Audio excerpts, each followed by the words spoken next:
Hello guys!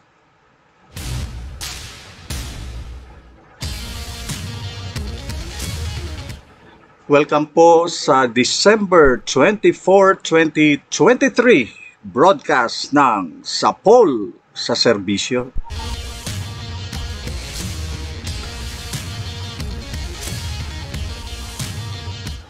Ang number 1 radio show sa DWBL Radio na ngayon po ang inaabangan po at pinapanood na broadcast sa Facebook Live at YouTube. Sapol sa Serbisyo.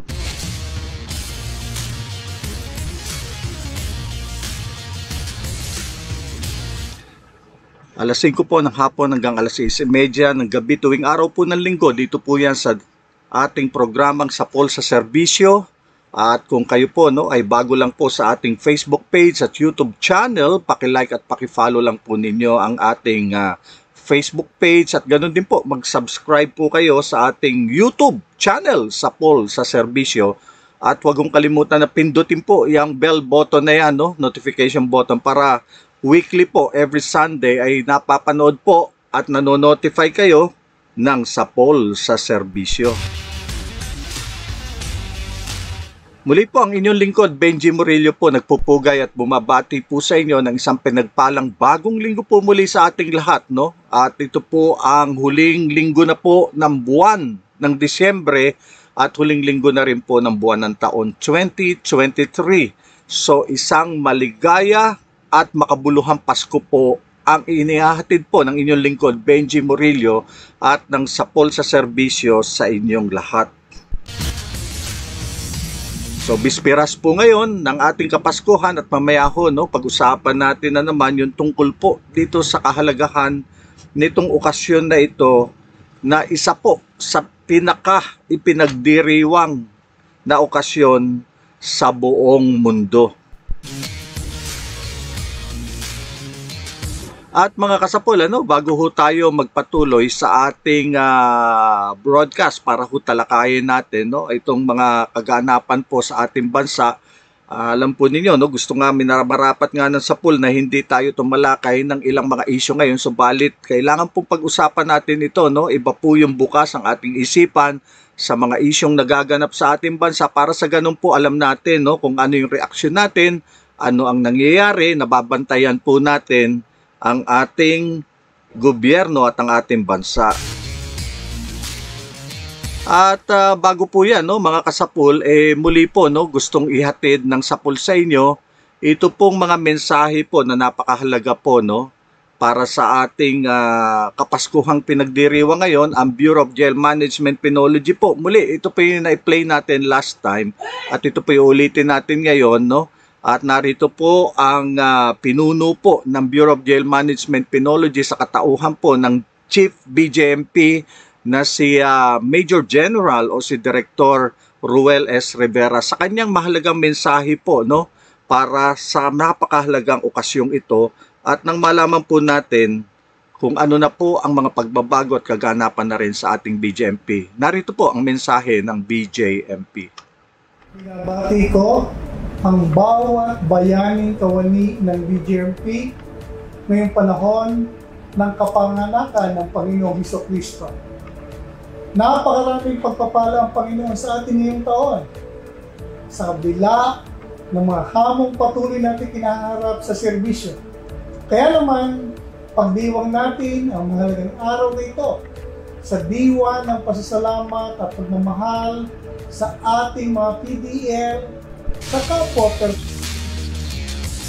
Nagkaroon po problema lang tayo konti sa technical. Ito po muli, ang mensahe po ng Jail Chief Major General Ruel S. Rivera. Binabati ko ang bawat bayaning kawani ng BJMP ngayong panahon ng kapanganakan ng Panginoong Hesukristo. Napakaraming pagpapala ang Panginoon sa atin ngayong taon. Sa kabila ng mga hamong patuloy natin kinaharap sa serbisyo. Kaya naman, pagdiwang natin ang mahalagang araw na ito sa diwa ng pasasalamat at pagmamahal sa ating mga PDL, sa kapwa personnel at sa ating panata sa bayan. Sabi nga ng isang sikat na manunulat, You can give without loving, but you can't love without giving. That is why, let the love and gratefulness we feel in our hearts overflow and translate into giving. Love is all about giving. Gratefulness drives us to give.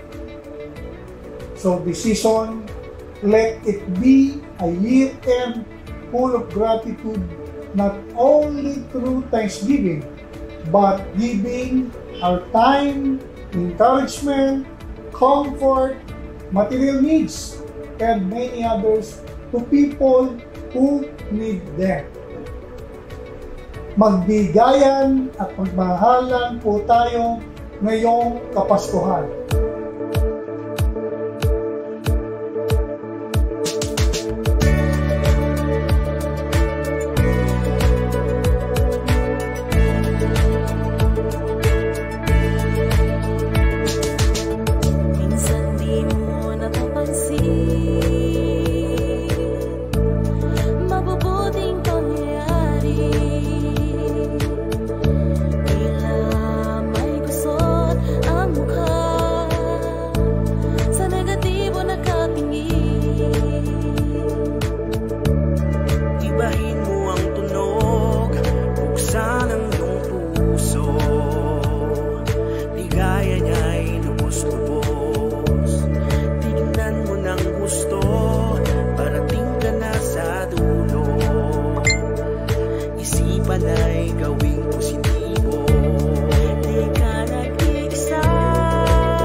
Magsama-sama tayo,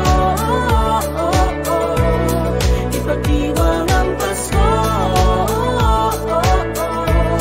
pusong nagpupugay, nagpapasalamat, ang siyang liwanag dito sa mundo, liwanag ang mundo.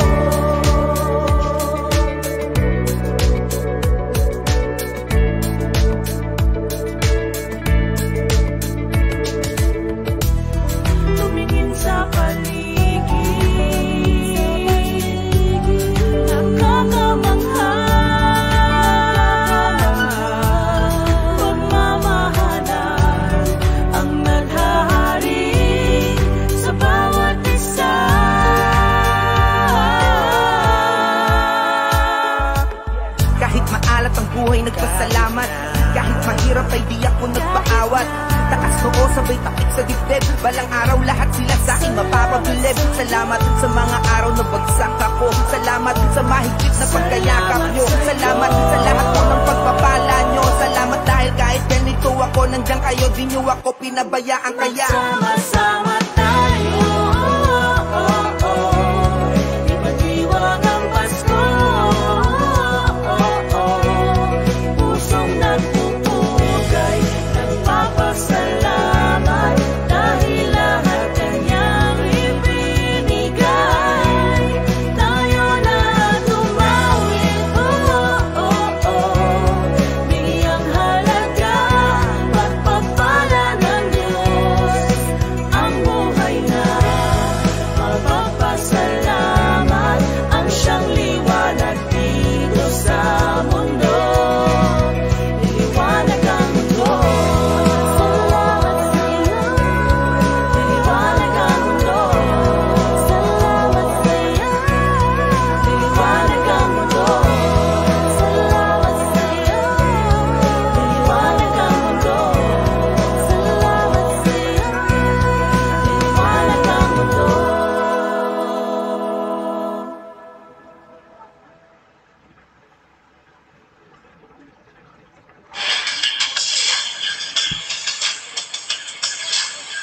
Yan po ang mensahe sa Kapaskuhan ng Bureau of Jail Management and Penology sa pangunguna po, of course, ng jail chief natin, si Director o Major General Ruel S. Rivera. At kung mapapansin po ninyo, mga kasapul, nakita po ninyo na yung pong mga nakadilaw, yung po yung mga PDL natin, persons deprived of liberty. At nakita po ninyo na this is a new BJMP.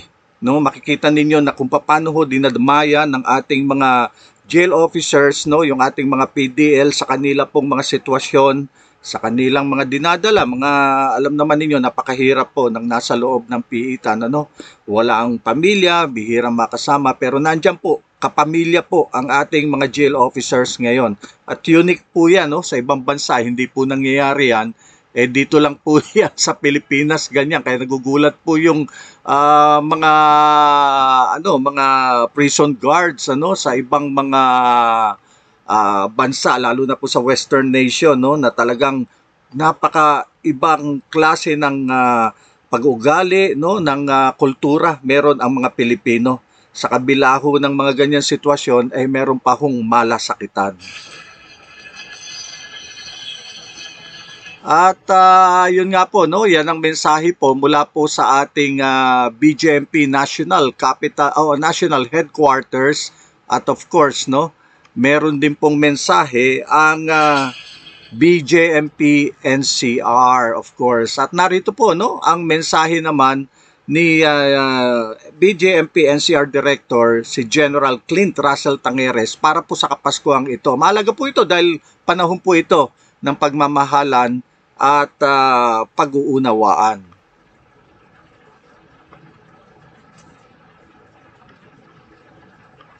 Sa ngalan ng BJMP NCR, kami nagagalak na magpadala ng masiglang pagbati ngayong Pasko at bagong taon. Ang panahon ng Kapaskuhan ay pagkakataon na muling magdiwang ng pag-asa, pagmamahal at kalinga sa ating mga kapwa. Naway ang kahulugan ng Pasko ay maging inspirasyon sa ating paglilingkod at pagtutulungan para sa mas makatarungan at mas makabuluhang buhay. Salamat sa inyong dedikasyon at pagmamalasakit. Maligayang Pasko at manigong bagong taon sa ating lahat.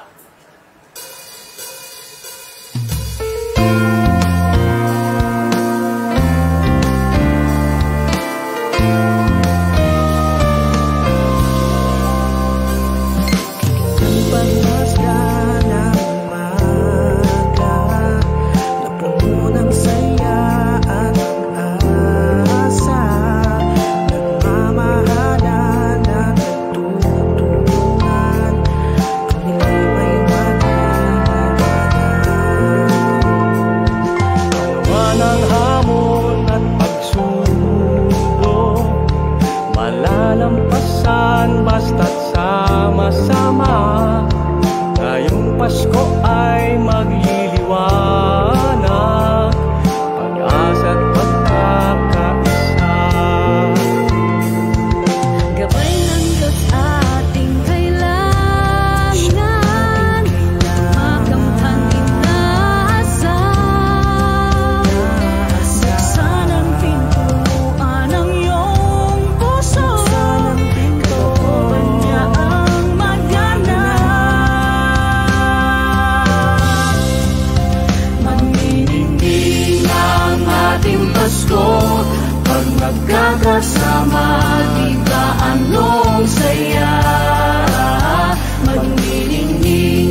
ng pag-asa at pagkakaisa.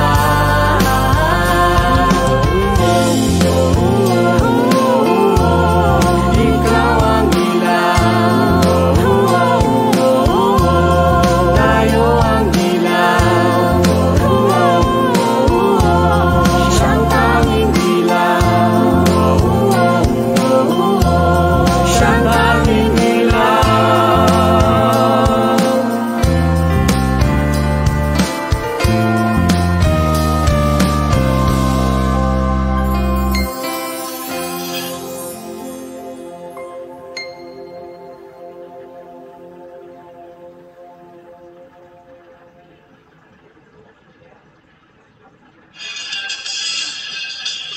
Well, mga kasapul, ayan po ang dalawang Christmas messages po mula po sa ating Bureau of Jail Management and Penology, National Headquarters, at ganun din sa BJMP National Capital Region, sa pangunguna nga po ng ating jail chief na si Major General Ruel Rivera at ganun din si General Clint Russell Tangeres ng BJMP NCR, mga kasapol. At syempre po, ang mga mensahe pong yan, yung musika po na napakinggan po natin, mga kasapol, diyan po, sa palakpakan po natin. Of course, napakaganda, dahil ang musika po, saliw po sa musika na ito po'y sariling composition po, nilikha po, written and arranged by no less than Jail Officer 1, Alvin S. Himan. At ang title po, Liliwanag ang Mundo. Napakaganda po, siguro natatouch din kayo dun sa composition na yan ni JO1 Himan. So, I am so lucky that I met this person, this Jail Officer 1 Himan. Bata pa po ito at matalino. At yun na nga po, talented talaga. Isipin ninyo ang ganda ng komposisyon. At hindi lang po yan, mga kasapul, ang Bureau of Fire Protection po, of course, sa pangunguna po ni Major General Louis Soralta Puracan, ang Chief BFP, ay nananawagan din po sa lahat, Ngayon po, na ipagdiriwang po natin ang Kapaskuhan, yun na nga po, kita ninyo, may mga sunog na nangyayari. Matagal na po itong paalala, paulit-ulit na po ng ating Bureau of Fire Protection na mag-ingat po sa pagbili ng ating mga Christmas lights, yung mga electrical Christmas decors natin, ingatan po, talagang kailangan yung mga quality, may PS mark, mayroong quality standard, at wag hong ibabad yung mga Christmas lights, lalo na po sa Christmas tree, nang magdamag. Bunutin po ninyo. At kung alis kayo ng bahay, off nyo lahat, Hindi lang ilaw ninyo, hindi lang yung Christmas lights, kundi pati yung mga iba pang mga appliances ninyo. At sabi nga ho, ni General Louis Puracan, ang BFP hotlines po na pwede nyo tawagan sakali po, na merong mga sunog at iba pa hong mga insidente, ay tawagan po ninyo ito, 8426-0231. Ulitin ko po, 8426-0231 at 8426-0195. Ulitin ko rin, 8426-0195. O tawagan po ninyo direkta yung hotline 911. 24/7 po yung hotline na yan. Paalala po yan ni General Louis Puracan at ito po ang kanilang Iwas Paputok Campaign 2023.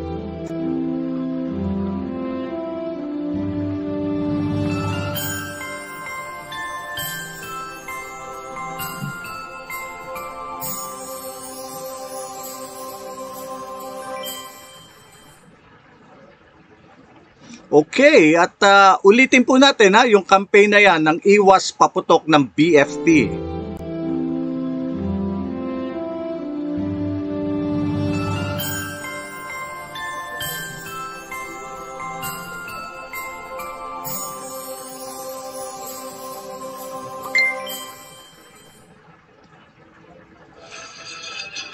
Okay, so off lang paalala po, Iwas Paputok iwasan na po, no? At kung maaari nga, kaldero na lang kalimpagin ninyo, malakas na video okay, karaoke, totalo, mahilig naman tayo bumirit, no?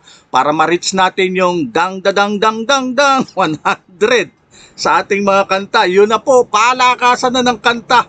O wala akong magbabawal niyan sa bisperas ng bagong taon, ano?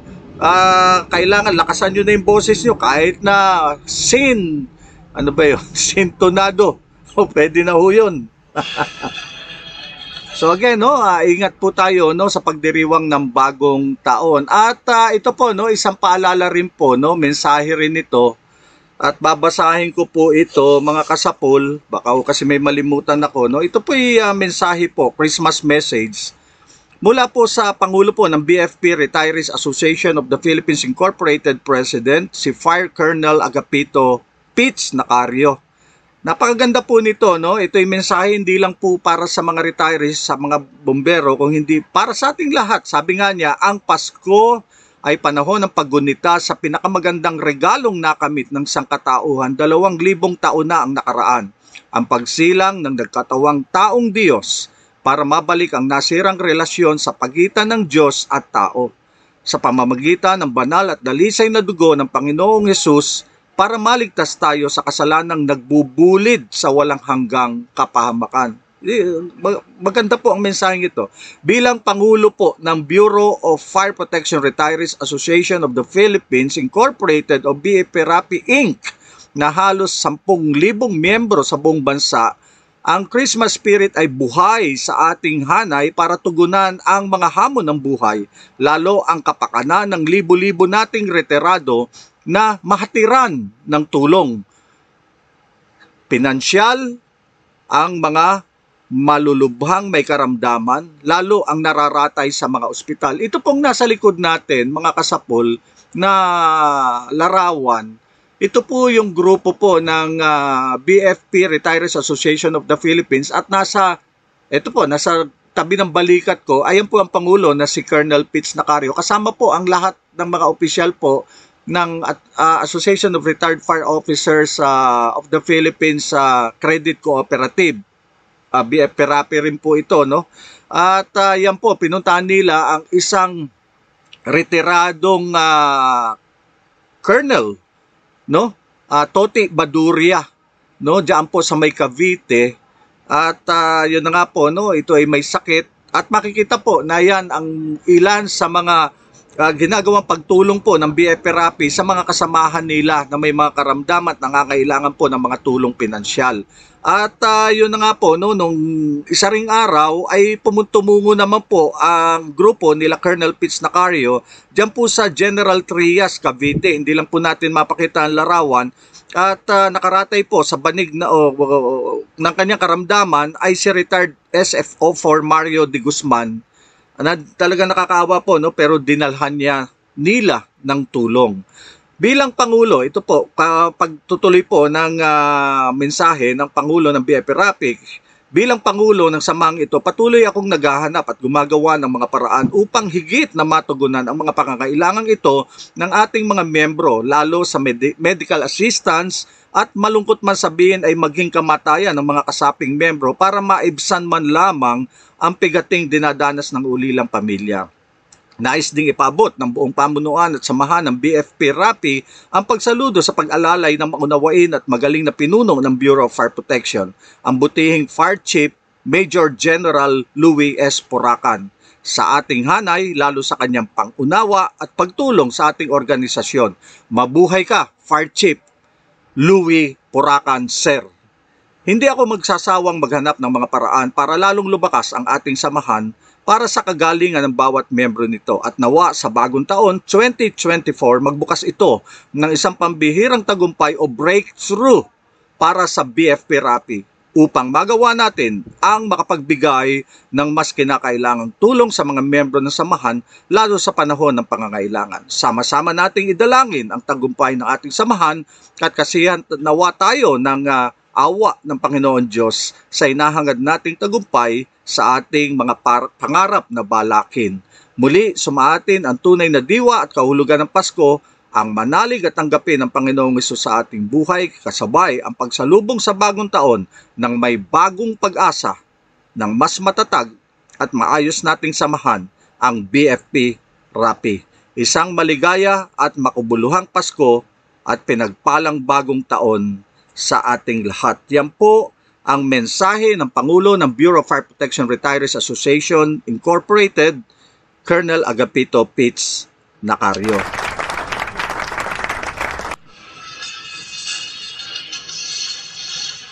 At yun na nga po, no, parang naalala ko tuloy ang BJMP, Changing Lives, Building a Better or a Safer Nation. So kailangan po natin, no, sa taong 2024, punong-puno po tayo ng pag-asa, salubungin natin yan, at yun na nga po, we should have better lives, we Filipinos, and have, no, a better or a safer nation.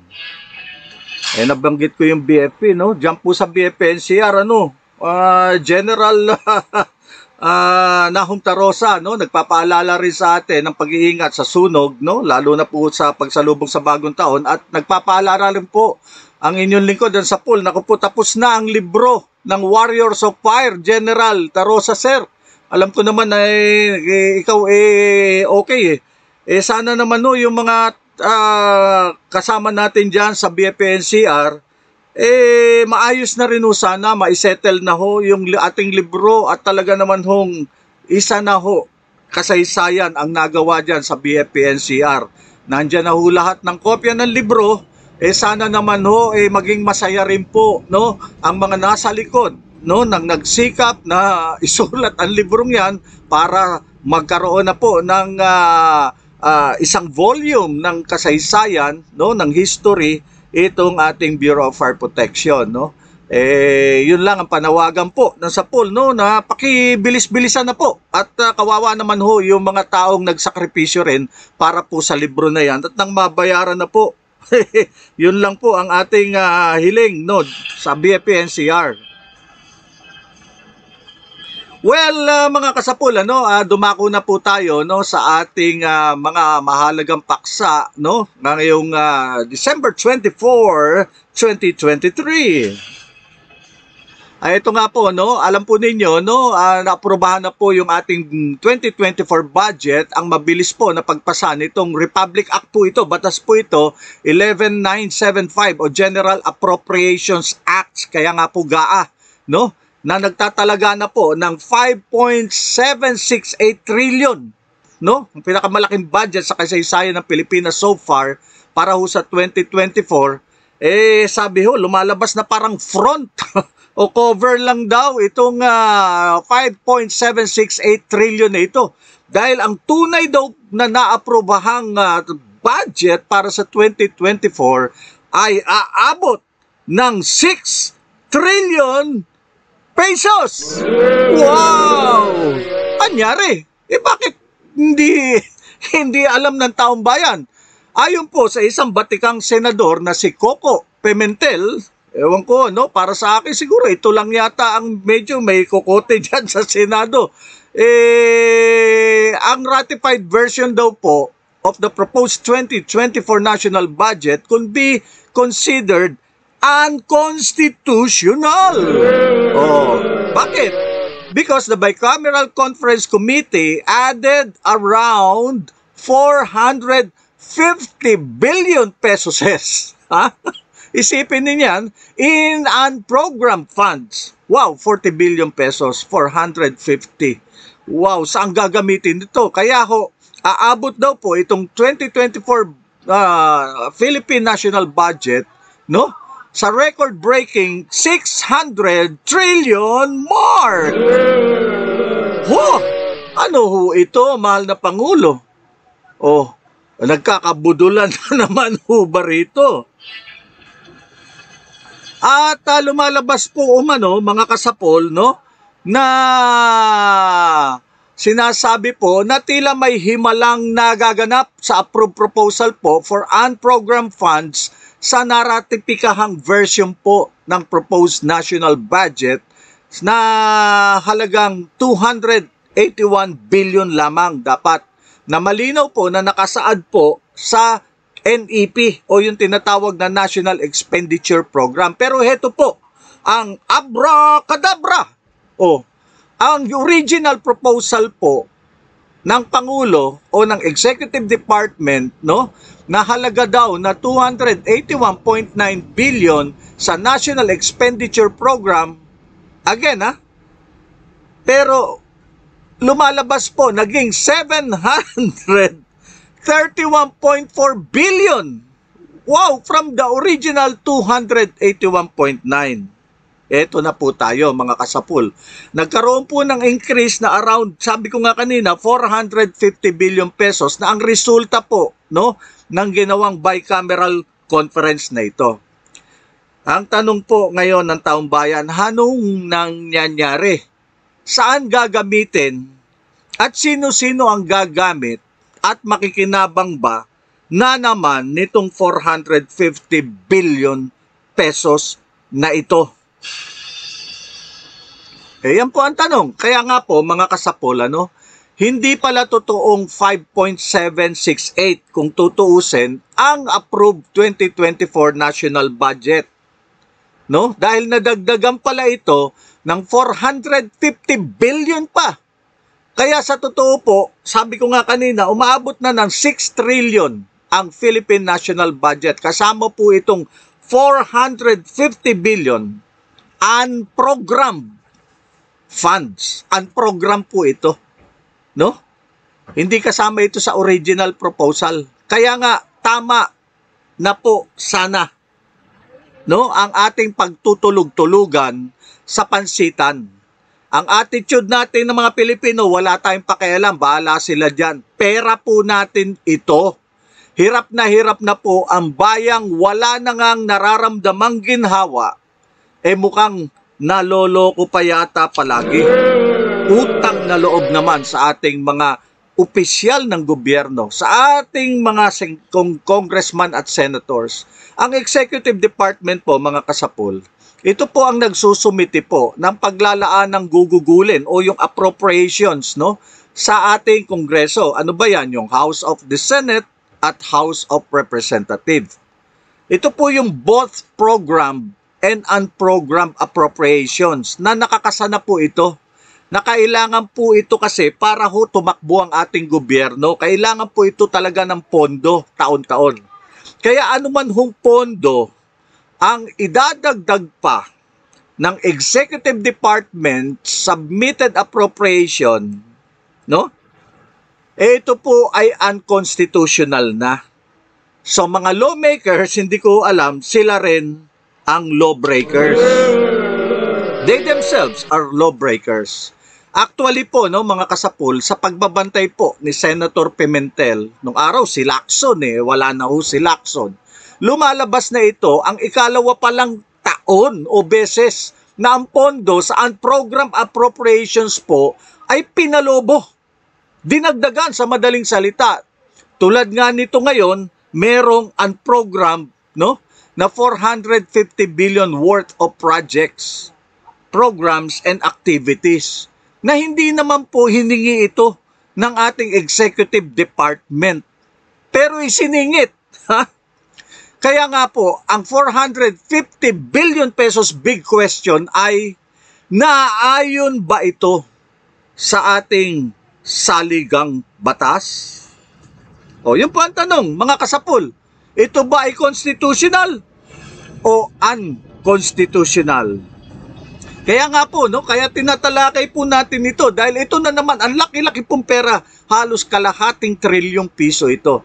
Itinatada na po ng ating Philippine Constitution o ng saligang batas na ang Kongreso po, the House of the Senate and the House of Representatives, ang mag-aaproba po ng appropriations proposed o yung paglalaan ng gugugulin ng Pangulo ng Pilipinas para po sa operasyon o pagpapatakbo ng pamahalaan.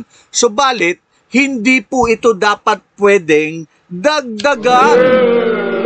Maaari lamang panatilihin ang appropriations na ibinigay ng Kongreso o hiningi ng Pangulo, yung pondong kanyang iminungkahi, at maaari lamang bawasan. Hindi pwedeng dagdagan. Kaya sa madaling salita, wala hong dagdagan. Saan ba kinuha itong mga dagdagang ito? Sino-sino na naman ang mangingialam nito, mga kasapol? Kaya ito po, utang na loob por 10% na naman tayo rito. Napalusutan na po tayo noong 2023 sa ating last year budget. Papalusutan na naman ba tayo ngayon, mga kasapol? Ang tanong, magkano? Kaya nga ho, no, tinatawag po na program appropriations ang inilaang pondo po kasi po meron po siyang mga definite or identified funding sa panahong inihanda po ang pondo. Habang itong unprogrammed appropriations po, itong kwini-question ngayon na sinasabing unconstitutional ay iyong mga pinagkalooban ng standby authority para sa karagdagan o additional agency obligations para sa mga priority programs o projects kapag lumampas sa revenue collection, no? Itong mga itinadhanang targets po, no? O halimbawa, nagkaroon ng additional grants o foreign grants, utang na naman ito sa madaling salita. So halimbawa, ito, kaya sinisingit yung ang program kasi baka sumobra koleksyon ng customs, ng BIR and other tax collecting agency of the government, o gagamitin natin yan. Kung wala, ay itong pinakamatindi. Pandagdag sa panlobo ng 15 trillion na utang ng sambayan ng Pilipino. Sa huling balita po, mga kasapol, ang Philippines 2024 National Budget po o yung GAA, no? Dalawang provisions po dito ang vinito ni Pangulong BBM. Hindi po nasama itong unprogrammed budget na ito. Ang Department of Justice Revolving Fund po at ang implementation po ng National Government's Career Executive Development Program, ito po ang mga navito lamang. At ito nga po ang tanong, bakit hindi po isinama itong unprogrammed 450 billion pesos na ito? Kaya po, meron ngayong mga move na ito ay ipetisyon sa Korte Suprema questioning the constitutionality of this unprogrammed 450 billion pesos in our 2024 national budget. So mga kasapul, dito po tayo. Alam niyo naman, lumalapit na ang halalan. Alam naman ninyo sa halalan sa Pilipinas, pera ang number 1 kailangan. At ito po, kung hindi natin babantayan at wala tayong mga senador, kagaya ni Coco Pimentel na nagbabantay nito, wala hong mangyayari. Kaya po ito, dinidiskurso dito sa SAPUL para umalaman natin na tayo po, lahat, 110 million Filipinos, dapat magbantay po sa ating pondo ng bayan. At bago ko nga pala malimutan, baka mawala rin po sa isip ninyo o baka hindi na umalaga sa inyo, tinitingnan na rin po ngayon ng Supreme Court kung pagsasama-samahin ang mga petitions naman ho ito, ibang petition ito, na tumutuligsa naman po sa constitutionality rin ng tinaguriang confidential fund na ibinigay po sa Office of the Vice President last year. Kasalukuyan pong hinihintay ng Supreme Court ang mga komento po ng mga respondents sa kasong ito, si Vice President and Education Secretary Sara Duterte. Yun nga po, naka-question siya, pinagtakahan bakit sa loob ng 11 araw naubos niya yung 125 million. Confidential fund. At ganun din yung komento ni Executive Secretary Lucas Bersamin at Budget Secretary Amena Pangandaman tungkol po sa nasabing mga petisyong ito. Abangan po natin ito, kaya nga po sabi ko, tayo po magbantay, wag na tayong magtulog-tulog sa pansitan para alam po natin ang mga kaganapan po. Ito po yung mga halaga po ito, pera po ng bayan ito, ng naghihirap nating Pilipinas at naghihirap nating mamamayan. Abangan po natin, ang umiinit na mga isyong ito, at iba pang usapan, kahit na 4.5 years pa ho bago ang halalang pangpanguluhan, naglalabo-labo na po silang lahat. At mga kasapul, isa pa rin sa nais nating pag-usapan, ito pong bigas. Alam naman ho natin kung gaano po kahalaga ito pong bigas sa buhay ng mga Pilipino. No?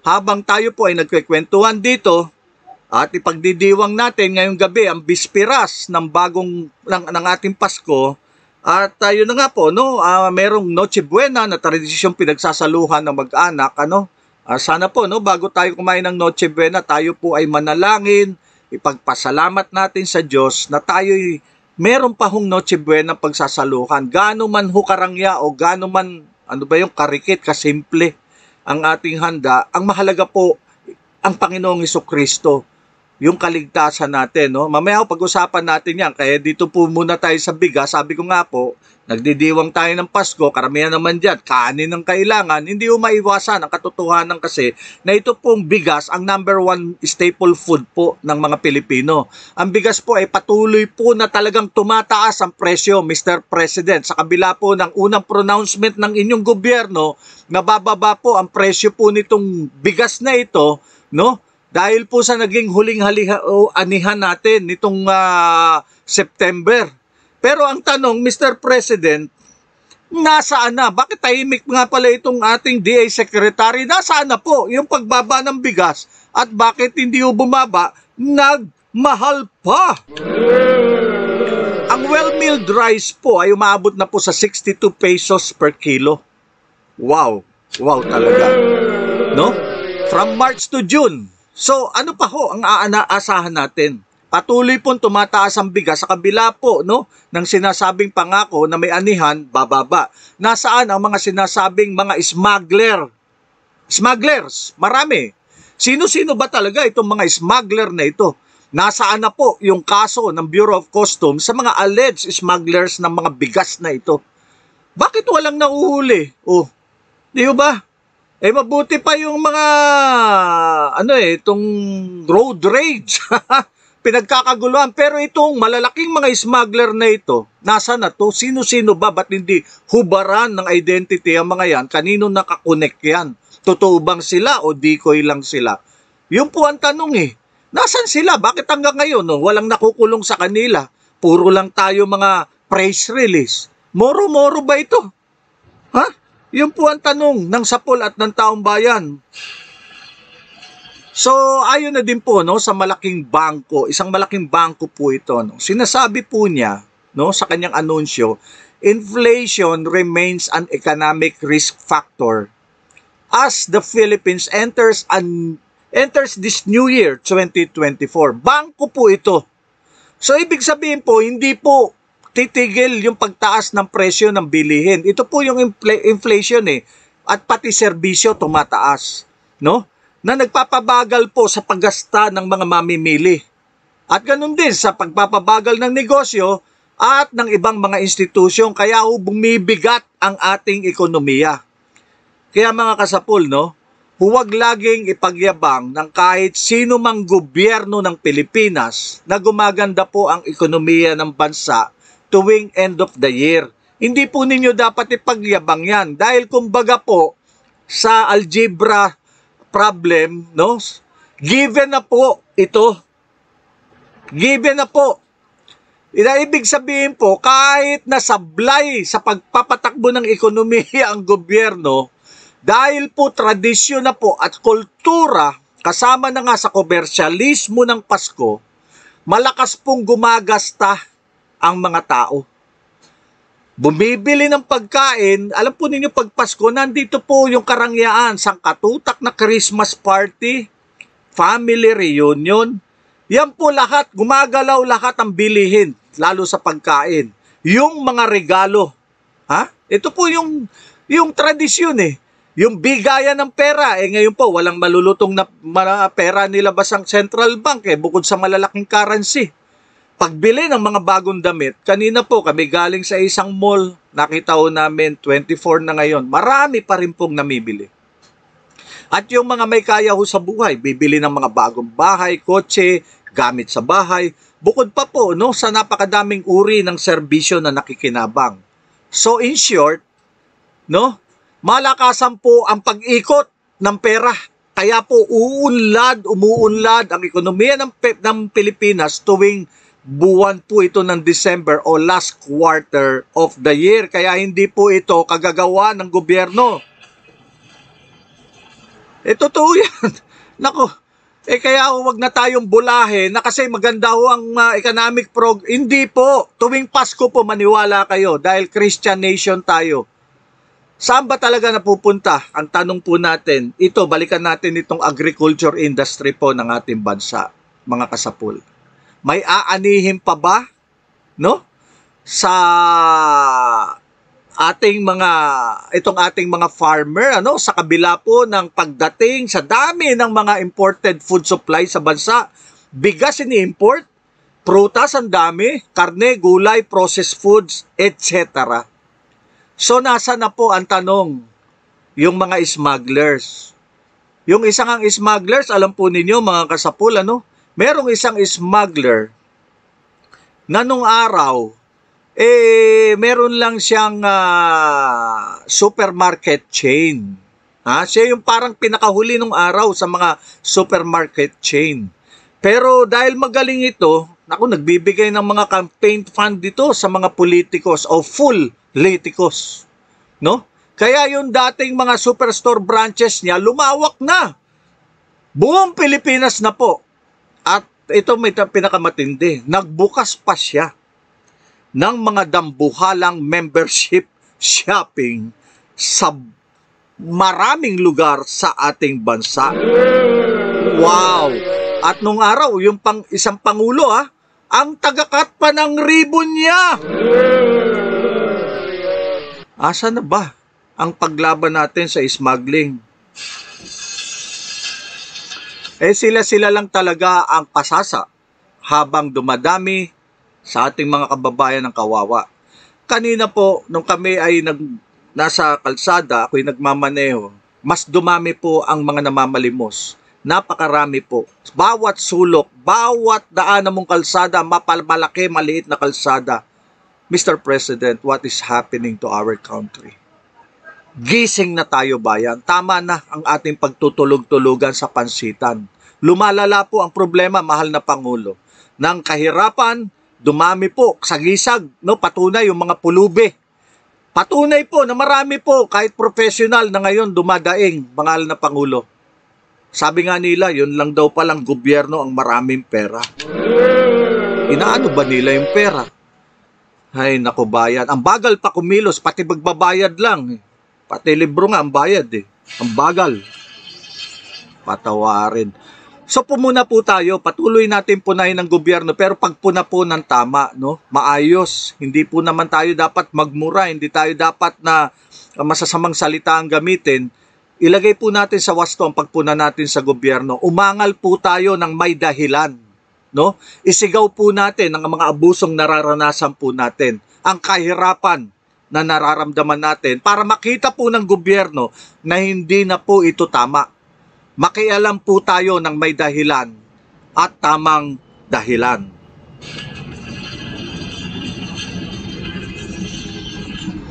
At ito pa ho, no, ang isa pang issue na gusto nating pag-usapan, mga kasapul, ano, maselan po itong issue na ito.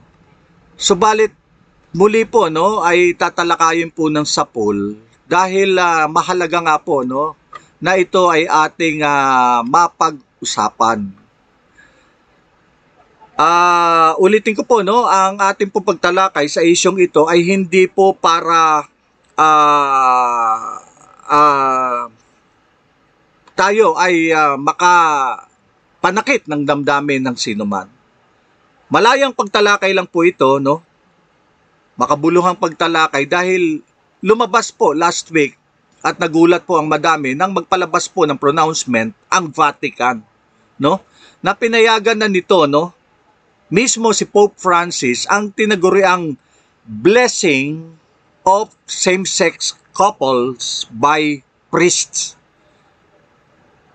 This is the new position of the Vatican that also highlights or giving, shall we call it, green lights to the blessing of divorced,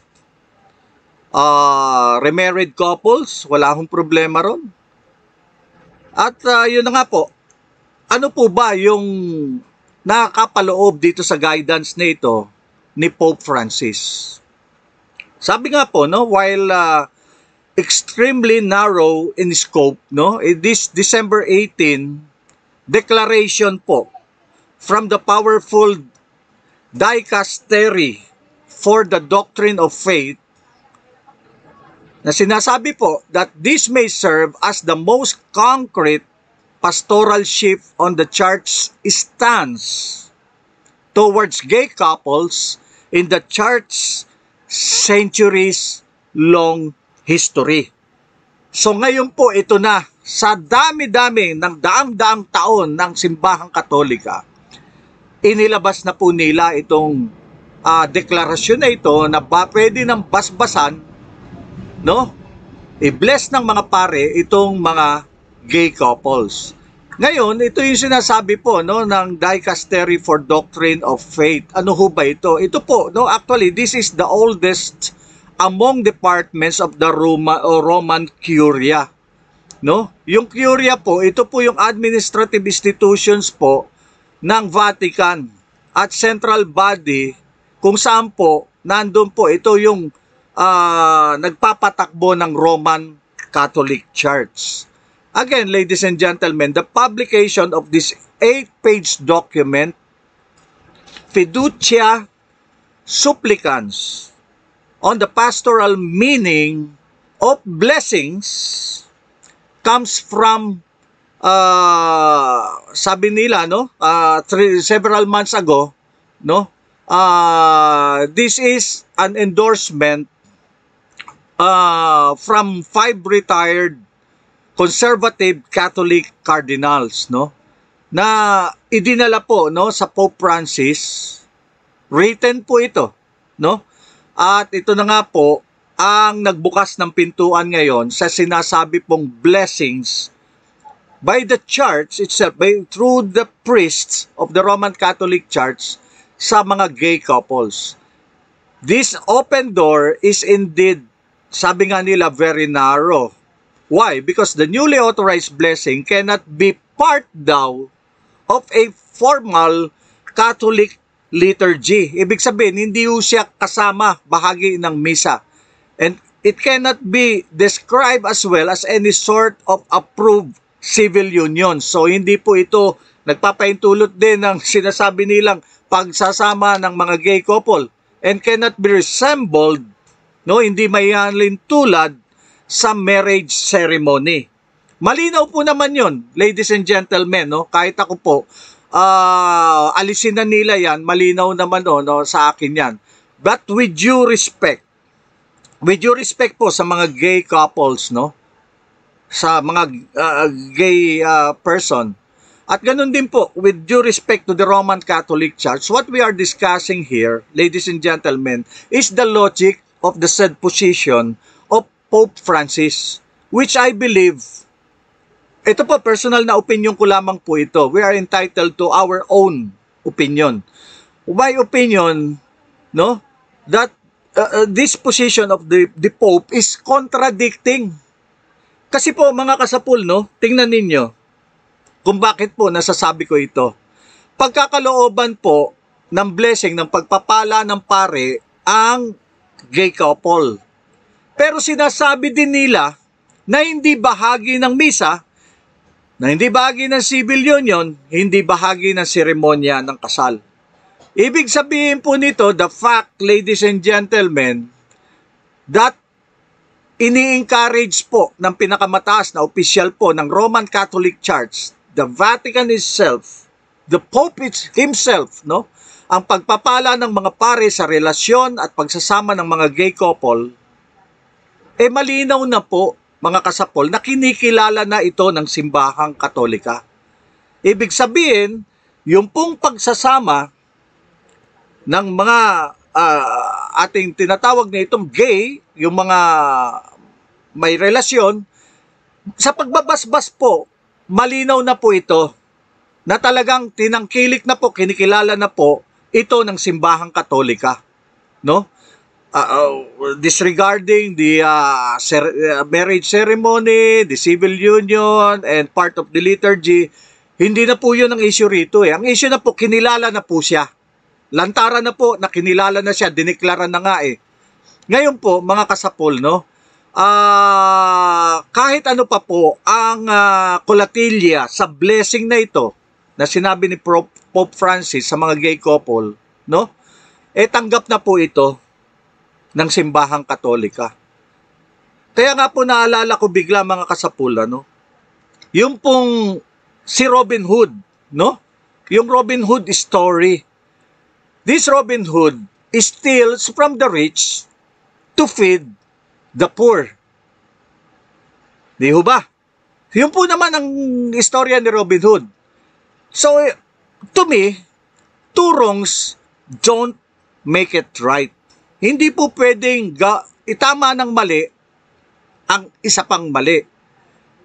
Ito po'y kasabihan, no? Kasabihan po ito. Alam naman ho natin itong kasabihan na to. Ladies and gentlemen, again, wala pong offense ito sa ating mga gay couples, ano? I also want to make it clear, again, no, that the issue that we are discussing here is no offense to anyone, particularly to those belong in the gay sector. Hindi po natin tinitira ang mga gay people or so-called LGBTQIA+, no? Yung mga lesbian, gay, bisexual, transgender, ano pa ba yan? Asexual, no? Na ito pong mga ito, lumagana po ito sa mundo mula po nung 1980s, no? At naging isang malaking usapin nga po sa mga bansang Kristiyano kagaya po sa atin sa Pilipinas. Actually po, mga kasapul, ilang ulit na po na pinag-usapan sa Kongreso ito pong SOGI Equality Bill na ang layunin daw po ay mapigilan itong discrimination sa usaping sexual o sexual orientation, gender identity at expression. Kasama na nga dito yung usapin po ng same-sex marriage.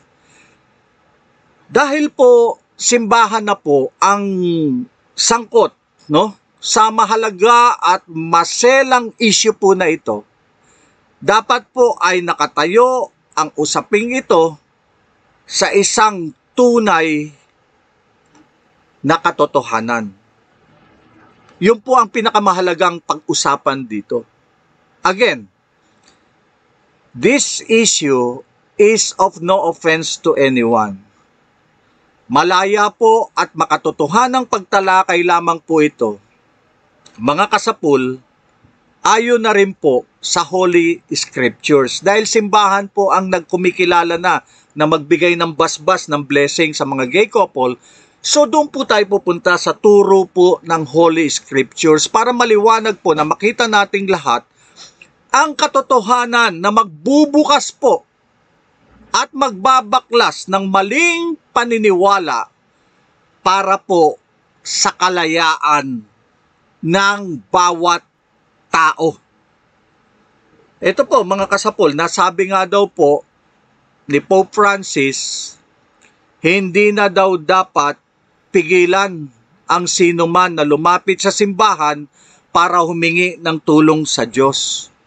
Actually po, wala naman ho talagang pinipigilan. Lahat po tayo ay tinatanggap po ng Panginoon.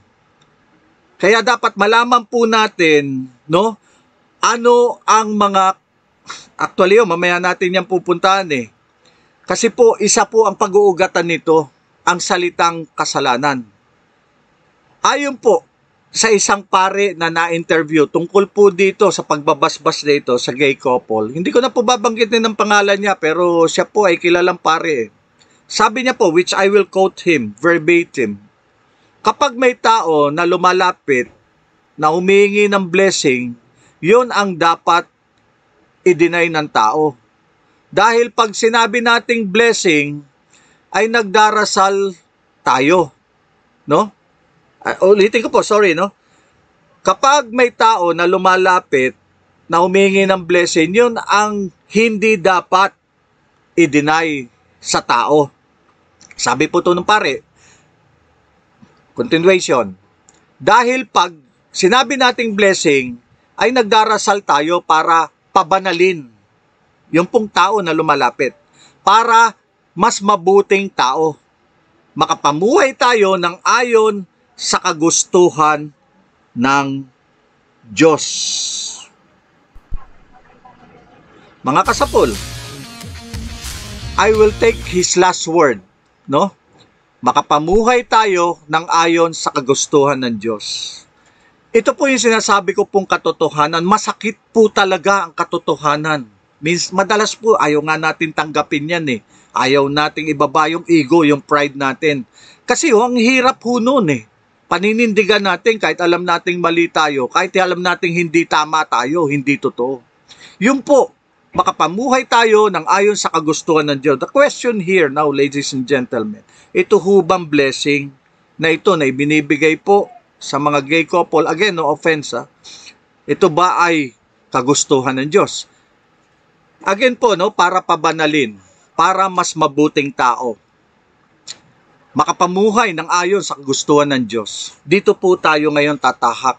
Kaya mahalaga po na malaman po natin ang totoong kalooban ng Diyos, kasi yun po yung sinasabi na tayo raw, no, sabi ng pare, makapamuhay ng ayon sa kagustuhan ng Diyos. So ito na po yun, no? Kaya sabi ko, mahalaga po malaman natin ang ano bang totoong kalooban ng Diyos sa ating lahat through His Word, through the Holy Gospel. Sabi po, ito po sa John 8:32, you will know the truth, and the truth will set you free. No? Dapat nating malaman ang katotohanan, at ang katotohanan lamang po ang magpapalaya sa atin. Wala na pong iba, no if and but. Ang salita po ng Diyos, ang katotohanan po, no, na magpapalaya sa atin sa ating kasalanan. Yun po ang ayaw ng Diyos dito, yung kasalanan. Mahirap po tanggapin, pero yan po ang salita ng Diyos. Walang diskriminasyon po sa pagpapaalam po, pamamahagi po ng katotohanan ng salita ng Diyos para tayo pong lahat, ang sangkatauan, ay hindi po mamuhay ng patuloy sa kasalanan. Dahil ito pong kasalanan ito, ang kinamumuhian po ng Diyos. The Word of God, the Holy Gospel, is our guide. The Book of Commandments for all of us is our guide for us to be saved. Yun po ang itinuturo po ng salita. Alam po ninyo mga kasapul, no? Ang Word of God po is permanent. Hindi po yan pwedeng baguhin ng tao. Hindi pwedeng i-misinterpret ng tao. Hindi natin pwedeng gamitin sa deception. Because the Word of God is permanent, it is unchangeable, and it is fixed. Yesterday, today, and forever. Hindi po pwedeng baliin, hindi po pwedeng iliko ng paniniwala at ng sinumang tao. Diyos po yan. Walang magbabago sa salita niya. Yan hong Biblia na yan. Lahat ho ng prophecy dyan, mangyayari po yan. At hindi yan mapapalitan hanggang maganap na po ang dapat maganap. God is God Himself, ladies and gentlemen. No one can replace God in heavens and here on earth. His Word is His Word. Again, sabi ko nga kanina, unchanging, permanent. Unlike the Pope who is just a vicegerent, no? Hindi po infallible ang Pope. Ibig sabihin, hindi po perfect. Hindi siya Diyos. Nagkakasala siya. Tao siya. No? Pwedeng gumawa ng sarili niyang utos. Ayan na nga po. No? A person, kaya nga po, pinapaliwanag po natin ito. No, in a right perspective na maunawaan po sana nating lahat.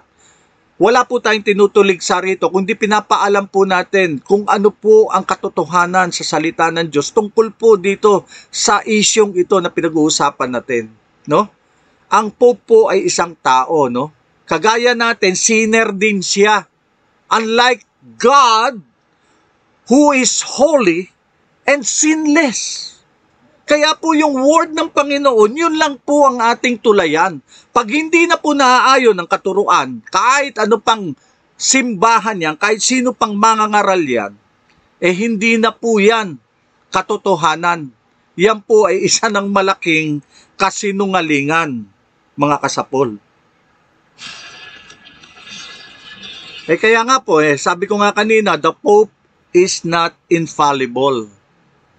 The Pope is capable of making mistake. Ladies and gentlemen, dun lang po tayo sa salita sa katuruan. Religion per se will never save us.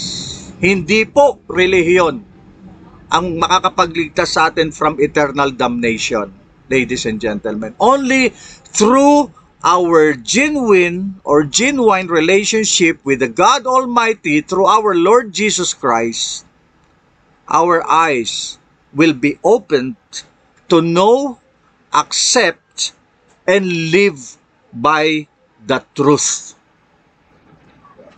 The truth will set us free, and that truth will save us. Sabi nga po sa Matthew 7:7, seek and you shall find. Ito po ang kailangan nating gawin lahat. Hindi po kasi natin tinatanggap, lalo na hindi na nga natin binabasa ang kasulatan, ang salita ng Diyos, lalong hindi natin siya matatanggap. Gusto natin, gawin yung gusto natin. Ganun no, human nature. When God created the first man and woman on earth, in the person of Adam and Eve, hindi ho sila ginawang robot. Dahil nga human nature, gusto nilang sundin ang gusto nila, hindi nila sinunod ang Diyos, sinuway nila. Kaya ito tayo ngayon. Ito ang problema natin. Hanggang ngayon, patuloy po ito. Ito magwawakas ito. No? Kaya nga po, mga kasapol, the Bible defines marriage in Genesis chapter 2 verse 24 as a union between one man and one woman. Dito nga po, ang liwaliwanag, hindi niya sinabing between man and woman. Ang ginamit niya pa, one man and one woman. Hindi ho pwedeng isang lalaki, dalawang babae, isang babae, dalawang lalaki, o dalawang lalaki, dalawang babae. No? Maliwanag po ito, the Lord Jesus Christ upholds this definition of marriage even in Matthew chapter 19 verse 5. Sabi niya, therefore, a man shall leave his father and his mother and hold fast with his wife, and the two shall become one flesh. Yan po ang perfect. Yan po ang genuine. Ginawa ang tao, lalaki, babae, para po makabuo ng pamilya. Hindi po para... Kaya nga po Anyway, wag na ho natin pahabain, ano? Ganon din po. Ang sinabi po ni Paul sa Book of Ephesians chapter 5 verse 31. Pareho po na sinabi ng Panginoong Hesus na iiwan po ng lalaki ang kanyang mga magulang, ganon din para samahan ang kanyang asawa. At sila'y magiging isang katawan at sila nga ang bubuo ng pamilya.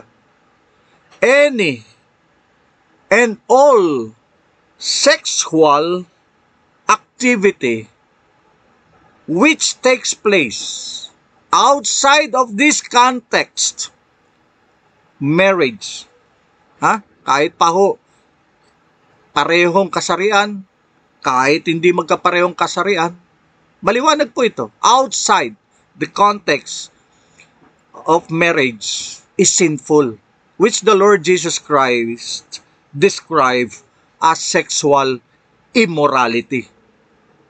Maliwanag po yan, kahit basahin niyo po sa Mark chapter 7 verse 21. None in any book of the Bible that an intimate relationship or union between same sex was mentioned. and even allowed by our Holy Creator, the God Almighty. Wala po. Wala kahit po sa ang katuruan at libro, no, sa Old and New Testament. The scriptures are therefore, ladies and gentlemen, consistent, no, permanent, unchanging nga po in their prohibition of same-sex and any same-sex sexual activity. Across different periods po yan of salvation history, at ganoon na rin po, no, sa mga naisulat na ng mga cultural settings. Kaya sabi ko nga po, ito po siguro ang dapat ituro, no, natin, no, dapat malaman nating lahat. At yun na nga po, no, naalala ko rin tuloy, no, yung nabasa ko doon sa Matthew chapter 19 verse 4 to 6, no. Sabi nga po doon, haven't you read? He replied that at the beginning the Creator made them male and female.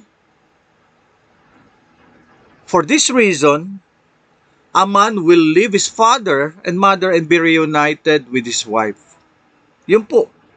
Paulit-ulit po yan sa iba't ibang aklat. Kaya nga po, naalala ko tuloy yung Sodom and Gomorrah sa Genesis po, no? Ito po yung what God reveals to Abraham, that Sodom and Gomorrah are to be destroyed for their sins, no? Kasi po, traditionally po, itong Sodom and Gomorrah are associated with homosexual acts. So ito po, no? God loves the sinner. Ito po ang puntahan natin. Actually, this phrase can be used to mislead people, but it also comes with a statement, God hates sin. Ang kinamumuhian po ng Diyos, sabi ko nga po kanina, yung pong kasalanan, gawang masama. Habang inililigtas naman po ng Diyos yung makasalanan, sa pamamagitan po ng pagtanggap sa katotohanan ng kanyang salita, kailangan po tuwid nating tatanggapin, diretso nating tatanggapin, at hindi po natin babaliin. Hindi po natin iimbentuhin. Yung pong salita ay hindi po pwedeng dagdagan, hindi pwedeng bawasan. God's word, again, is fixed and permanent. Sabi ko nga dapat hindi tayo mamislead o mamislead, kaya po dapat iwasan natin ang kasalanan because God does hate sinners. Nililigtas niya po yung sinner, pero galit po siya sa kasalanan, at kung ikaw'y patuloy magkakasala, ikaw na naglagay sa sarili mo sa kapahamakan. You are not a God, sabi nga gano'n, no, who delights in wickedness. Evil may not dwell with you. The boastful shall not stand before your eyes. You hate evil doers. Ganyan po, kinasusuklaman ng Diyos ang kasalanan. The Lord tests the righteous, but His soul hates the wicked and the one who loves violence. Basahin po natin Psalms, Book of Psalms. Kaya wag ho tayong ma-deceive by the impression that God doesn't hate sinners by saying He loves the sinner and hates the sin. Minsan po dyan tayo na-deceive. Alam po ninyo, really, God hates sinners. His wrath, God's wrath is real. Kaya maalala natin ang huling salita po na sinabi ng Panginoong Hesus sa pagkakapako po niya sa krus. Mababasa po ninyo yan sa book ni Matthew, chapter 27, verse 46. Sabi po doon, about 9th hour, 3:00 ng hapon po yan, Jesus cried out with a loud voice, saying, Eli, Eli, lema sabachthani. Ano ba ibig sabihin? Sabi niya, my God, why have you forsaken me? Totoo ba? Pinabayaan ng Diyos ang kanyang bugtong na anak matapos niyang dalhin dito, pamuhay sa atin, pako sa krus si Panginoong Hesukristo. Totoo ba yun? Hindi po, hindi po. Sa tagpong iyon ng pagkakapako ng Panginoong Hesukristo sa krus, ay sinimbolo po ni Jesus Christ ang kasalanan nating lahat ng buong sangkatauhan na yung kasalanan na yan ang kinamumuhian po ng Ama ng Diyos. You know, when God was nailed on the cross, it is a perfect portrayal of how God really abhors sin in the incarnated Christ on the cross. Ang tingin ng Diyos kay Kristo, kasalanan. Binuhat niya lahat ng kasalanan. Actually, this is the great message of this season. Ito pong Christmas Eve. I'm happy to share this with you, ladies and gentlemen. Again, baka ho kasi iniisip ng iba, hindi po ako pastor, hindi rin ako ministro, hindi ako. Pero lahat po tayo na nananalig at naniniwala sa Diyos, ipangaral po natin yung salita para humalaman natin lahat ng mga katotohanan na naayon sinasabi ng salita ng Diyos. Ito pong kinikwento ko sa inyo na pagkapako ng Diyos. Kaya sabi niya, bakit mo ko pinabayaan? Galit ang Diyos sa kasalanan. Napaka-bless ng tao, ng sangkatauhan, na sa pagmamahal ng Diyos, dinala niya pa rito ang kanyang anak. Para lang yun ang parusahan niya. Sobra po at walang kapantay pagmamahal po ng Diyos sa tao. Kaya po sa pamamagitan ng kanyang ultimate sacrifice, through the divine and eternal blood of His Lamb, the embodied in the flesh Jesus Christ, the perfect ransom for the sin of man, our broken relationship with the God Almighty, our Creator, was restored. And we are given the best chance in our lives, tayo pong lahat, to get saved. Yun po ang kailangan. Gustong-gusto ng Diyos iligtas tayo to have that eternal life in His kingdom in heaven.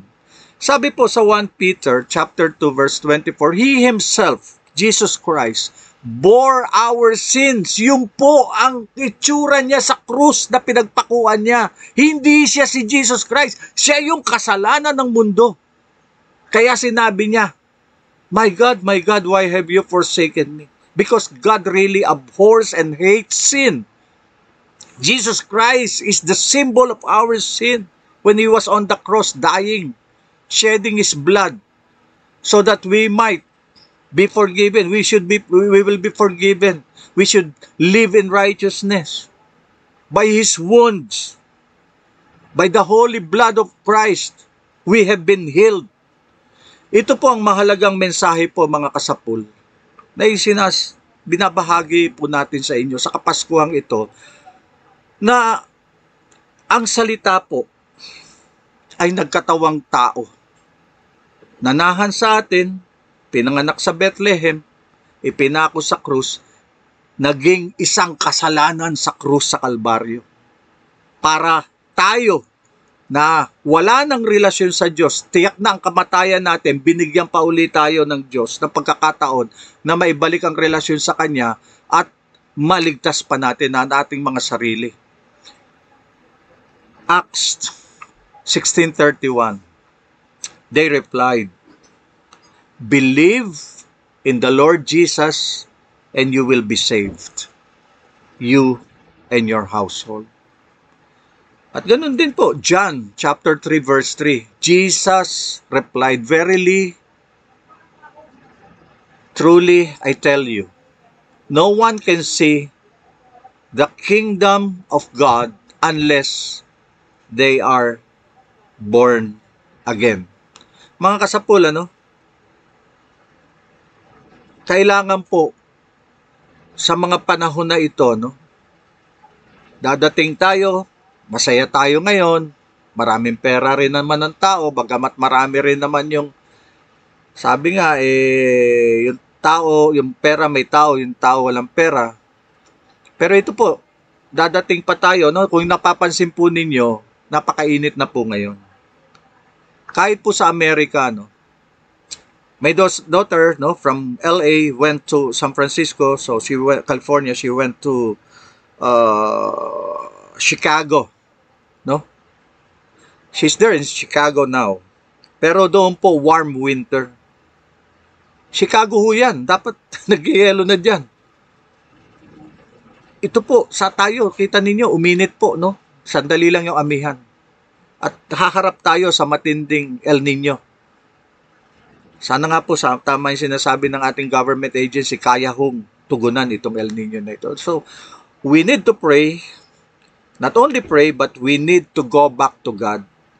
Hindi po niya pinapakinggan yung mga masasama. Alam po ninyo, anyway, that's grace of God. Nasa Diyos po yan. No? Pero ang mahalaga po sa atin talaga ngayon, maunawaan po natin na kailangan na po ng Pilipinas na sumuko sa Diyos. So again, no, maligaya at makabuluhang pagdiriwang po ng Pasko sa ating lahat. At mga kasapol, naku po, ang bilis ng oras ay talaga naman una po, nais ko lamang pong batiin ng belated happy birthday ang aking pamangkin, si Ross Elion Dulos Navarez Melo. Nandyan sila sa Chicago, USA. Si Noel Harubel Navarez, binabati rin natin.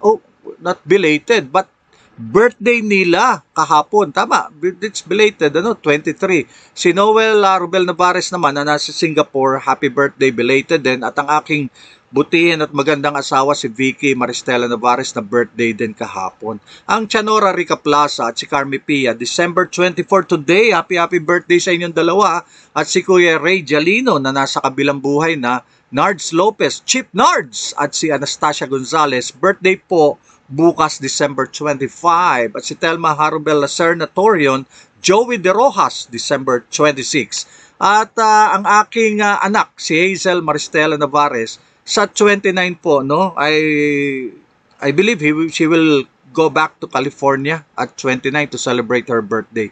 At ang pinsan ko, si Eve Argusines Luna, na nasa Seattle, Washington, birthday din po, December 28, kasabay ni paring Noel Cayetano. At December 29, birthday ni Tomas, Tomas Andes, happy birthday. At si Emmy Madera, birthday sa December 30.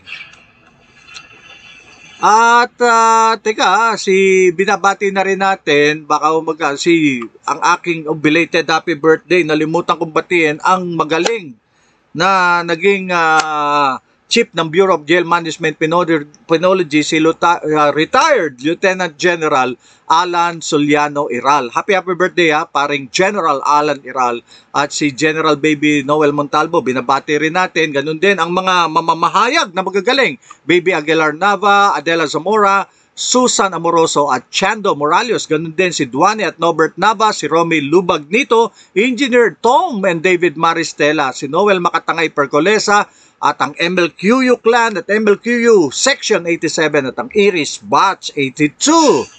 At ganun din si Erlyn Villegas Failano, Tia Renita Laruga, Vanji Flynn, si Ilya, si Chadoring. Diyan naman po yan sa Canada. At si Vines Vizcara. Salamat sa inyo sa isang taon na naman. Talaga tayo lagi magkakasama. Edwin Sandago and family, Nani De La Kier, Leonzo De La Vega, Fort Mangoba, Teddy, my love will see you through Batika, Benson Rasek, General Manuel, Colonel Crosby Gumawang, Joel Roncales, Colonel Johnny Marzan Reyes and his wife, Doktora Connie Marcaida na nasa California rin, Lilia Navarez ng Love of Lilia Nature's Farm, si Heidi at si Sister Emily, si Buddy and Angie Lopez at si Danny and Sonia Peñaloza. Sino pa ba? Baka malimutan natin. Ate Mel Landicio Lintao. Naku po, Merry Christmas Ate Mel. At ganun din kay Lara na inaanak ko, si Jude Gula, At Sheila and Corinne Buena Fe. Fe Maristela and Mildred Maristela, Ate Miles at Kuya Romy Nunag na nandyan po sa California, At ang photographer na si Chris De Guzman, Ichi Jaime, Merry Christmas at Ebing Kadapan, Merry Christmas sa inyo. At si Ed Barredo sa California, USA, at Samuel Francisco, Gabby Gabriel, Bernie Fauni Bernal, Shelo Diching, Jojo Gapol, Dol Marco, Ed Imperial, Iris Batch 82. At Tito Ringor na nandyan po sa may Philippine Embassy sa Libya.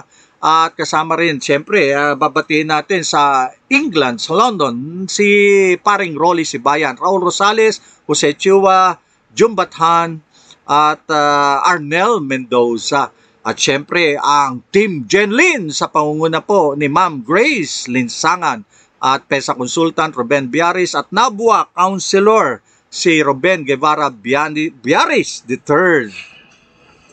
At si Lieutenant General Ariel Barayuga at Colonel Marvin Carbonell at Colonel Jean Briones, binabati natin. Aimee Melo and Melo at itong kanyang mga anak, no? Si Yanan, si Ross at si Jonah diyan sa Chicago, USA. At of course, Brother Bong at Sister Yoli Garcia, salamat po. At syempre, si Renante Arubel Navarez at Marjorie Mahusay John Lucas. Baka umalimutan natin. Richmond and Sheila Beltran dyan po sa Olympia, Washington. At si Macalelon Councilor Honorable Dan Ilaw. At si Ate Weng. Baka malimutan natin, wala tayong papasko eh. At mga kasapol, binabati rin natin si Emily Cisneres, no? At ganun din si Ana Lilandig. At happy birthday, belated kahapon kay COA Auditor Rene Belano. Paring Rene Belano, belated happy birthday. At ganun din, belated happy birthday din kay Colonel Ronnie Benedicto ng Bureau of Fire Protection Rizal. Siya po ang Provincial Director po ng Rizal, Ronnie Benedicto. Teka, baka malimutan natin eh. At ang Bangon San Nicolas, Batangas, alay, Merry Christmas ho sa inyo diyan. At ganun din, baka malimutan natin, ayun, wala na. At ito pa pala, si Felipe Jr. Papel, Felipe Jr. Papel, salamat. Roms Palomares, Kaling, Ilaw Mondoy, salamat. At ganun din, okay, Sheila Buenafe, okay. At salamat po, no, sa successful na Christmas party po ng Sparkle News Publishing. Sa pangunguna po ng publisher na si Mila Bagaporo, no, dyan sa Sparkle News Publishing House sa May Imus. At muli po, nagpapasalamat po kami sa mga sumuporta po sa aming Christmas party, sa mga nagbigay po ng mga regalo. Alam nyo na po kung sino kayo. Pinaraffle po namin. Ay, lahat po, salamat, ay nakatanggap po ng mga regalo. May cash at meron din pong in-kinds. Again, alam po ninyo kung sino-sino kayo. Maraming salamat po sa inyong lahat. At mga kasapul, bago tayo magpaalam, nung pong last week, tayo ay nagpahatid po ng pakikidalamhati po, no? Ayan po, ang uncle ko po yan, si Alberto Bentong Laruga. He was born 1951, he died this December 2023. At tayo na nga po, with the heavy hearts, the family of Alberto Laruga had just announced his passing on December 13, 2023 at the Northern Lights Regional Health Center in Fort McMurray, Alberta, Canada. He was born on December 19, 1951 to Amancio Sr. Laruga and Isabel Loma in Manila, Philippines. Alberto was one of the 7 children. Together with his loving wife, Renita, they raised a family of their own in Parañaque, Philippines, before migrating to Canada in 2020 to be with their now grown-up children, living to mourn with cherished memories are his loving wife, Renita, their 4 children, Renelia and her husband, Rod Tupas, Evangeline and her husband, Terry Flynn, Arnel with his wife, Grace Laruga, and Ronnie, the 4th child, with his wife, Claire Laruga, and also their 10 grandchildren, Emmanuel Tupas, Isabel, Gabriel Flynn, Nicole, Almera, Cedric, Ethan, Kate, Kiel, and Kyle Laruga, and also his siblings, Antonio, Alejandro, Wilfredo, Amancio Jr., and Patricio Laruga, Pasita Kabudlay, and Anita Felipe. Alberto was predeceased by both his parents, Amancio Sr. Laruga and Isabel Loma. His remains were laid to rest on December 19, 2023 at Holy Cross Cemetery, Mark Masier Trail, Edmonton, Alberta, Canada. Again, our sincerest sympathy to the bereaved family of Alberto Laruga. So, muli po, kami po ng Sapul at ang aking buong pamilya ay nakikiramay po sa pagyaw po ng isang mabuting tao. Alam po ninyo, no, kaya binibigyan ko po ng ng ganitong parangal, no, ang si Alberto Laruga, dahil alam po ninyo hindi siya nagkulang kahit minsan. No? Gigising po yan 2 o'clock in the morning sa Canada just to watch Sapul sa serbisyo. Tatawag pa po yan.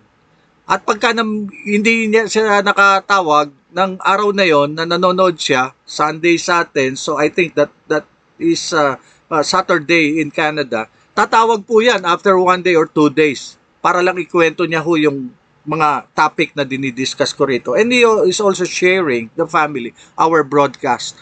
Again, talagang maraming salamat sa iyo, no? Tio Bentong, yan po ang tawag ko sa kanya. At lahat po tayo, sabi ko nga po, no, lahat tayo walang makakaligtas, lahat tayo ay mamamatay. Kaya po habang tayo ay nakakarinig po ng mga salita ng Panginoon Diyos, ito po yung pagkakataon tumanggap po tayo. Dahil maniwala po kayo, Jesus Christ is only the way, the truth, and the life. No? No one can comes to the Father except through Jesus Christ. Kaya po yun nga yung born again eh. Tanggapin po natin siya. At maniwala po kayo, nasa huli po ang pagsisisi. Kaya ito pong mundong ito na po, magdesisyon na tayo. Now na. Huwag na ho yung pahuli-huli pa. So, yan po. At mga kasapol, ano, Pasko nga ngayon, ang sabi, ano bang mga sinasabi ng tao tungkol sa Pasko? Ito po, no, galing po ito kay Corrie ten Boom. I don't know if this is her pen name, no, ni Corrie ten Boom. Ang sabi niya ho about Christmas, who can add to Christmas? The perfect motive is that God so loved the world. The perfect gift is that He gave His only Son. Sino po ba yon? Jesus Christ. At ito po, another quotation para po sa Pasko about Christmas coming from Pastor Rick Warren. Opo, si Rick Warren. Yung Purpose-Driven Life na libro. Nako. Ang sabi po ni Pastor Rick Warren, and there's no better time than Christmas to become the kind of seekers the wise men embodied. Wise people still seek Christ. So ito po ang kailangan natin, no? Again, sa gitna po ng pagsasaluhan natin mamaya sa Noche Buena, imbitahin po natin lahat ng miyembro ng pamilya. Ano man ho yung basta ho, magdasal po kayo, no? At ipagdasal po ninyo, no, na ano yon, puspusin ng Espiritu Santo yung ating mga puso, ang ating isipan. Para sa ganun po, no, makilala natin kung sino talaga. Itong may birthday, hindi po natin birthday ito. Kung sino itong pinanganak na batang ito, 2023 years ago dyan sa Bethlehem. Kung bakit siya pinanganak. At kung bakit nandun siya sa krus. Namatay na buhay. Kaya we are serving a living God, not a dead God. Kaya matuwa po kayo. Ang sinasamba ninyo, buhay na Diyos sa katauhan po ng Panginoong Jesucristo. So again, ladies and gentlemen, ito po'y napakahalagang okasyon para sa ating lahat. Gunitain natin ang sobrang pagmamahal ng Diyos sa atin na maging ang kanyang kaisa-isang anak. Ipinagkaloob niya sa akin o sa ating lahat. So magpasalamat po tayo, purihin ang Panginoon Diyos sa kanyang kadakilaan sa pagmamahal sa sangkatauhan. At yun na nga po, no? Pasko na po eh. Kaya sabi ko nga, paano ba? Sana ho, no? Maging taimtim ang pagdiriwang natin ng Pasko. Sabi ko, meaningful. Ito po ang pinakamagandang pagkakataon na tayo po ay, sabi ko nga, humingi ng kapatawaran sa ating mga kasalanan, tanggapin natin na tayo ay makasalanan, tanggalin natin, ubarin natin lahat yung mga titles na yan, no? Sa atin. Wala yan, iiwan lang ho natin yan. Pag namatay tayo, iwanan na natin yan. Tanggalin na ho natin lahat yung pride, yung ego natin. No? Dahil talaga sa huling sandali ng ating buhay, tanging Panginoon Diyos po ang tatawagin natin. Even the atheists themselves, may mga confession na po, yung mga atheists, na talagang at the end of the day, kinilala rin nila ang Panginoong Hesus. So again, sa saliw po ng awiting ito, O Holy Night, ang sapul po ay bumabati sa inyo muli ng isang pinagpala at makabuluhang Pasko po na ipagdiriwang natin. Pagpalain po kayo ng mahal na Panginoon Diyos at sumainyo ang banal na Espiritu Santo na atin pong makilala kung sino po itong Jesus Christ na ito, na 2023 years ago, ipinanganak ng katawang tao, ipinako sa krus na matay na buhay para ho tayo maligtas sa tiyak na kapahamakan, no? Sa eternal damnation. So again, Merry Christmas po. God bless us all and God bless the Philippines. Maraming salamat po, mga kasapul.